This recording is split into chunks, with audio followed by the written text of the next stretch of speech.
தந்தைக்கும் இதுநாள் வரை என்னை வழிநடத்தி சென்ற ஆசிரியர் மற்றும் பேராசிரியர்களுக்கும் மக்கள் இனம் என்ற தமிழ்நாடு தனக்கும் தினையளவு நன்மை பயக்குமெனில் நான் செத்தொழியும் நாள் எனக்கு திருநாளாகும்.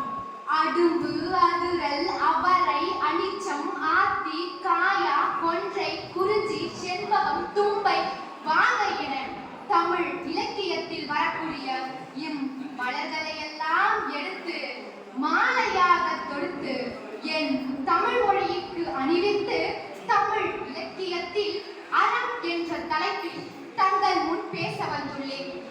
அறம் என்றால் தர்மம் செய்வதும் ஒழுக்கம் தவறாது நடப்பதும் செங்கோல் தவறாத ஆட்சி முறையும் மானத்துடன் வாழ்வதும் நல்ல வழியில் பொருள் ஈட்டுவதும் சமுதாயத்திற்கு உதவுவதும் அறம் என என் தமிழ் மொழியோ தமிழ் இலக்கியங்களில் அறத்துக்கான இலக்கணத்தை வலியுறுத்துகிறது.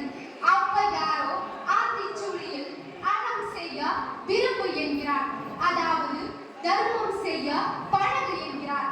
நம் தமிழ் இலக்கியங்கள் யாவும் தத்துவம் நிறைந்தன.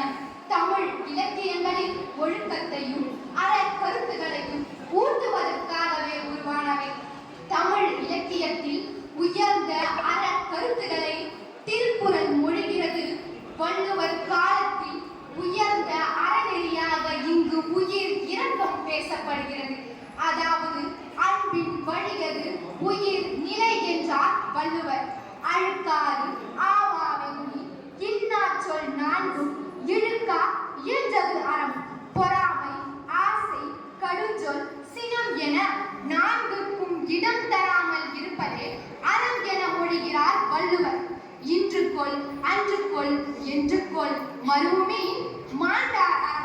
இன்றோ நாளையோ உடலை விட்டு உயிர் பிரிவது உறுதி. அதனால் தீயனவற்றை நீக்கி நல்ல அறங்களை செய்திட வேண்டும் என்று நம் இலக்கியம் மொழிகிறது. சிறந்த அழகு எது தெரியுமா? அதையும் நம் இலக்கியம் பேசுகிறது. நிலத்திற்கு அழகு எது தெரியுமா? நெல்லும் கரும்பும். குலத்திற்கு அழகு எது தெரியுமா? தாமரை. பெண்ணுக்கு அழகு எது தெரியுமா? நாணம். இது அனைத்தையும் விட சிறந்த அழகு எது தெரியுமா? மனிதர்களாகிய நாம் நல்ல வழியில் அறத்தை பின்பற்றி வாழ்வதே சிறந்த அறம் என மொழிகிறது நம் இலக்கியம். மன்னனுக்கான அறத்தையும் நம் இலக்கியம் இங்கு சிறப்பாகவே பேசுகிறது.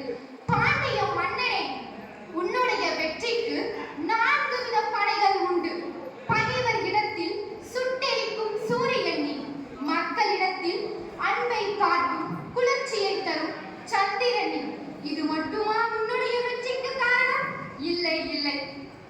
பகைவர் இடத்தில் இவ்வாறு நீ இருந்தாலும் பாரபட்சம் பாராமல் நல்ல வழியில் நம்மவர் அயலவர் என்று பாராமல் ஆட்சி செய்கிறாயே பாண்டிய மன்னனே, அதுதான் உன்னுடைய வெற்றிக்கு காரணம். அதாவது பாண்டிய மன்னனே, தெரிந்து கொள், உன்னுடைய வெற்றிக்கு அறம்தான் காரணம் என்று மொழிகிறது நம் இலக்கியம்.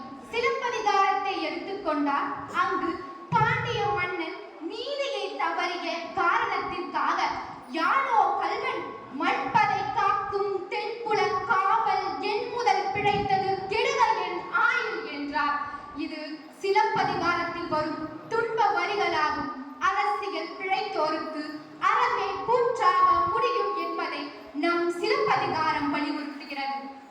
சங்க இலக்கியங்களில் 8 தொகை நூலாக இருந்தாலும் சரி, 10 பாட்டு நூலாக இருந்தாலும் சரி, சேர சோழ பாண்டிய மன்னர்களை பற்றி மிகவும் சிறப்பாகவே இங்கு பேசப்பட்டுள்ளது.